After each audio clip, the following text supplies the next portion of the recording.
자, 그래서 지난 시간에 저희가 자, 이런 식으로 이 표본 평균들이 이렇게 많아지면은 이제 분포를 그릴 수가 있고, 그렇죠?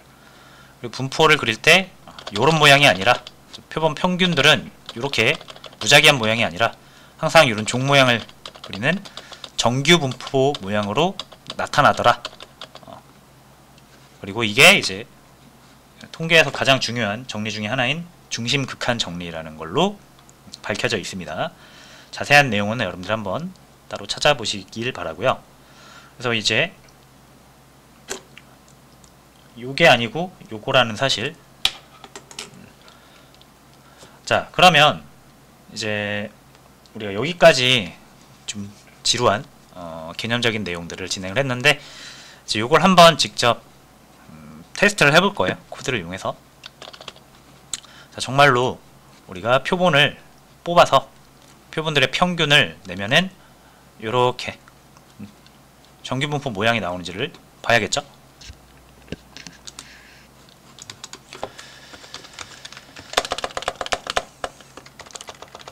자, 일단 두 가지 케이스로 볼 거예요.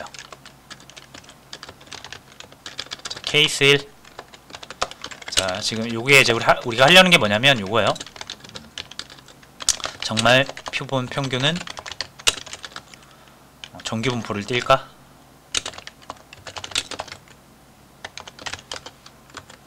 자, 케이스 1은 자, 표본이라는 건 결국 모집단에서 뽑는 거잖아요. 그죠? 그래서 우리가 이제 모집단이 정규 분포를 따를 때와, 이번에는 모집단이 정규 분포를 따르지 않을 때, 이렇게 두 가지 케이스로 확인을 해보도록 하겠습니다.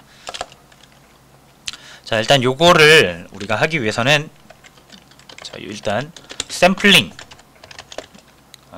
이게 표본을 뽑는 거예요. 하는 방법을 알아야겠죠? 자, 그래서 샘플링 하는 방법은 이렇게 하시면 돼요. 자, dplyr을 이용해서 tidy models를 이용한 내용으로 진행을 할 거예요. 그래서 자, 혹시라도 없으신 분들은 이 패키지에서 tidy models, tidyverse 그리고 ggplot까지 이렇게 세 개를 설치를 하고 불러와 주시기 바랍니다.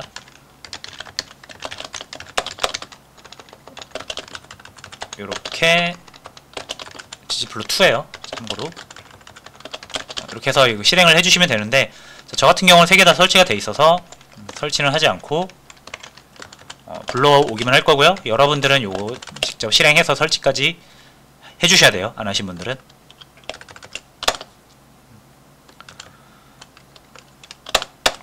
자, 그 다음에 샘플링을 하는 방법은 일단 우리가 데이터를 무작위로 랜덤하게 만들 겁니다.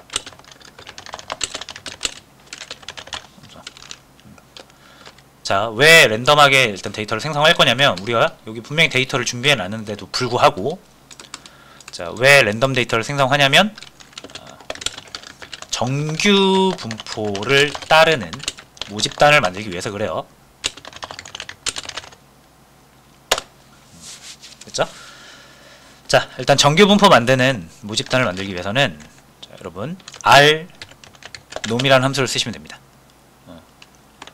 이게 normalization 이라고 해서 정규 normalize 단어 이름은 정확히 기억은 안 나는데, 아무튼 normal이라는 게 정규라는 뜻이고요.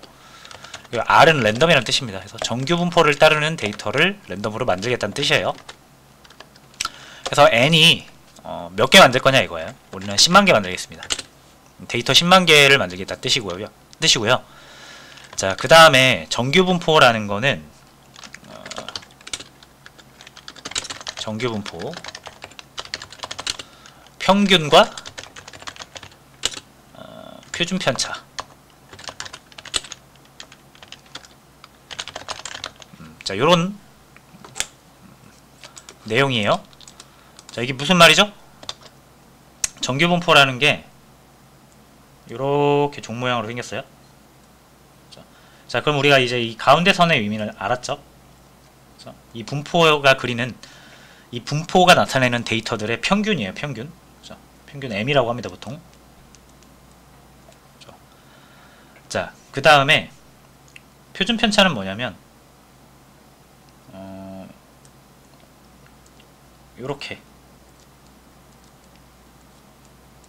해서 평균과 떨어진 정도를 우리가 표준 편차라고 합니다. 그래서 표준 편차는 보통 시그마라는 기호를 이용해서 이렇게 나타내요. 숫자 6 아닙니다. 이렇게 시그마로 나타내고요. 숫자 6 아니에요. 시그마라는 기호입니다. 기호.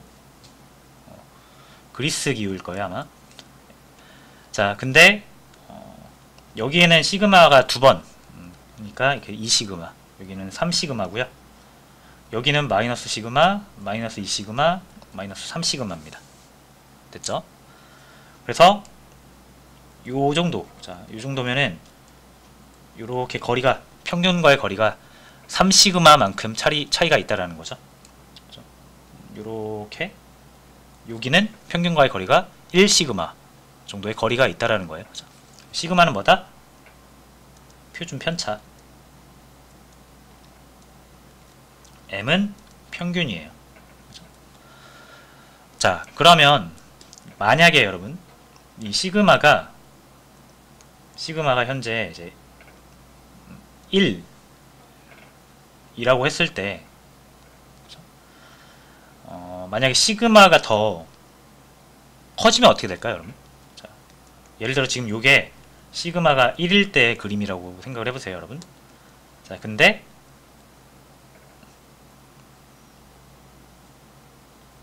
자, 일단 요거 그리지 않겠습니다. 자, 시그마가 1이 아니라 여기서는 시그마가 2라고 하면, 자, 얘가 1시그마일 때보다 2배 길어져야겠죠? 시그마가. 왜냐면은 1일 때 여기면은 시그마가 2일 때는 여기 찍혀야 될 거 아니에요. 그죠? 자, 마찬가지로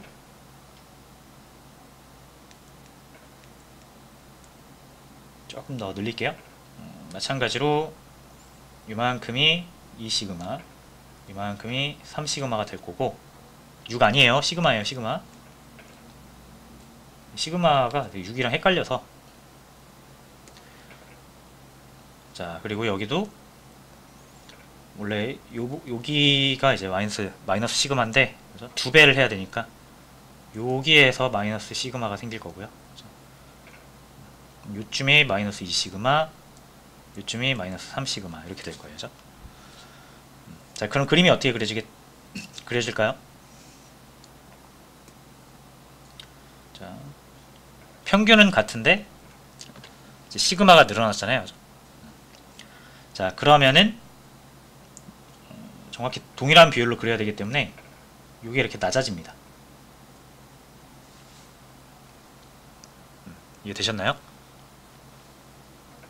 그렇죠? 그래서 시그마가, 그러니까 편차가 크면은 이 종 모양이라고 할 수도 있고 이제 산 모양이라고 할 수도 있는데, 이 산의 높이가 낮아지는 거죠. 종의 높이가 낮아지는 거예요. 반대로 똑같은 원리로 이제 시그마가 0.5면은 원래 여기가 1시그마인데 여기가 평균이고요. 그죠? 근데 더 2분의 1만큼, 절반만큼 작아져야 되잖아요. 그죠? 그래서 실제로는 여기가 시그마가 찍힐 겁니다. 그죠? 여기는 2시그마가 될 거고 여기가 3시그마가 되겠죠? 반대는 대칭이니까 이제 그냥 그릴게요. 이렇게 그려집니다. 제가 자꾸 이 시그마 표현을 잘 못해서 6으로 보이는데 6 아니에요. 자, 그러면은 역시 동일한 비율로 이렇게 나타내야 되기 때문에 이렇게 높아져요. 이해되시나요? 자, 그래서 평균이 같아도 이 시그마 표준 편차가 다르면 이렇게 모양, 이 정규 분포의 모양이 좀 달라집니다. 그래서 편차가 크면, 표준 편차가 크면 완만해지고, 표준 편차가 작으면 높아져요. 높고 좁아져요. 그래서 이런 원리가 있습니다. 이해되셨죠? 그래서 정규 분포를 그릴 땐 평균과 표준 편차를 가지고 그리고 정규 분포의 모양이 결정이 된다 라고 이해를 하시면 됩니다. 자, 그래서 지금 이걸 왜 갑자기 했냐면, 이런 식으로 데이터를 만들 거냐, 이런 식으로 만들 거냐, 이런 식으로 만들 거냐 라는 걸 선택할 수 있어요, 저희가. 그래서 여기서 이제 평균과 표준 편차를 정해 주시는데, 그때 의미가 요 의미입니다. 자, 평균이 0이고 표준 편차가 1인 것을 우리가 보통 표준 정규 분포라고 합니다.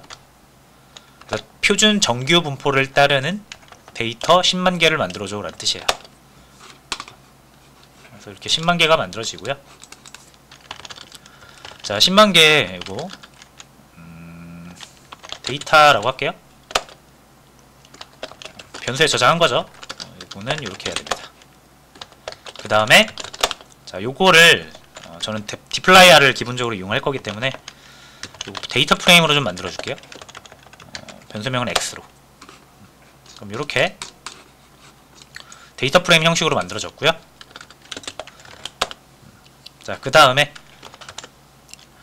자, 지지플롯으로 그림을 그릴 건데, x축과 y축은 보통 표준 정규 분포를 그리면 마이너스 4에서 4까지 하면은 분포 그림을 다 그릴 수가 있어요. 무슨 말이냐면 표준 정규 분포는 이렇게 생긴 거다. 평균이 m이고 대충 요 끝에가 여기가 마이너스 3, 3. 그래서 마이너스 4, 4. 요 정도면은 분포의 끝을 다 표현할 수가 있습니다. 그래서 y축에 그 뭐랄까 리미트를 마이너스 4에서 4까지로 잡기 위해서 여기서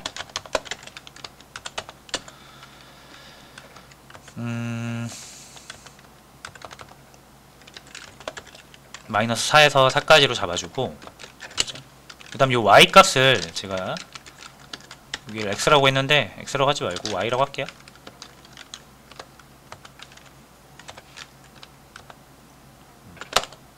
그래서 y는 y 이렇게 잡아주면 되죠.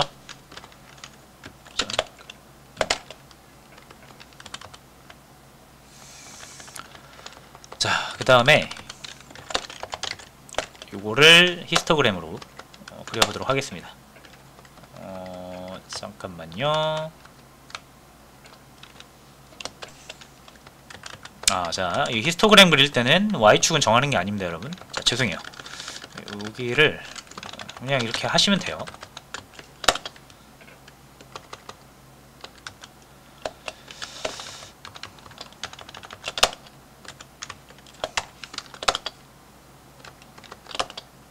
자, 보이시죠? 자, 이게 지금 막대의 개수를 제가 조정을 해볼게요. 막대의 개수를 한 30개로 잡아주면 조금 더 많이 그려볼까요? 50개로 잡아줄게요. 그럼 조금 더 곡선으로 그려주죠. 이거를 100, 조금 더 곡선으로 그려주고, 이걸 한 500. 막대기의 개수입니다. 이게 빈스는 막대기의 개수가 좁아질수록 약간 선의 형태 비슷하게 띄죠. 그죠? 근데 이제 너무 많으면 이렇게 뾰족한 것까지 다 나오니까 200개 정도로 하면 될 것 같아요. 100개가 제일 낫네요. 자, 이러면 이 모양이 종 모양으로 나오는 걸 확인할 수 있죠.